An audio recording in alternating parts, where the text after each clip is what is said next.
చాలా మంది మెడ నలుపుకి క్రీమ్స్ రాయమని అడుగుతుంటారు. దీనికి క్రీమ్స్ ఒక్కటే పర్మనెంట్ అండ్ కంప్లీట్ రిజల్ట్స్ అనేటివి ఇవ్వవు. రూట్ కాజ్ అనేది ఫైండ్ అవుట్ చేసి దానికి ట్రీట్మెంట్ ఇవ్వాల్సి ఉంటుంది. For example obesity, pre diabetics, PCOS ఉండే వాళ్ళల్లో ఇన్సులిన్ రెసిస్టెన్స్ హార్మోన్ అనేది ఎక్కువగా పెరుగుతుంది. సో దానివల్ల మెడ మీద, చంకల్లో, గజ్జల్లో స్కిన్ అనేది డార్క్ గా వెల్వెటీగా మారుతుంది. దాన్నే ఎకాంతోసిస్ నైగ్రికెన్స్ అంటాం.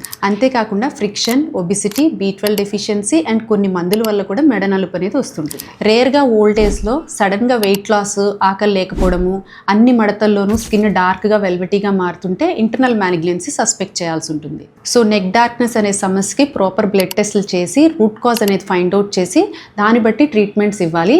అంటే for example creams, chemical peels చేస్తూ proper diet and blood sugar levels control చేసుకుంటూ అండ్ వెయిట్ కంట్రోల్ చేస్తే ఆ సమస్య అనేది కంప్లీట్గా రిజాల్వ్ అయ్యే ఛాన్సెస్ ఉంటాయి. సో హోమ్ రెమెడీస్ మీద డిపెండ్ అవ్వకుండా డర్మటాలజిస్ట్ని కన్సల్ట్ అయ్యి రైట్ ట్రీట్మెంట్ స్టార్ట్ చేయండి.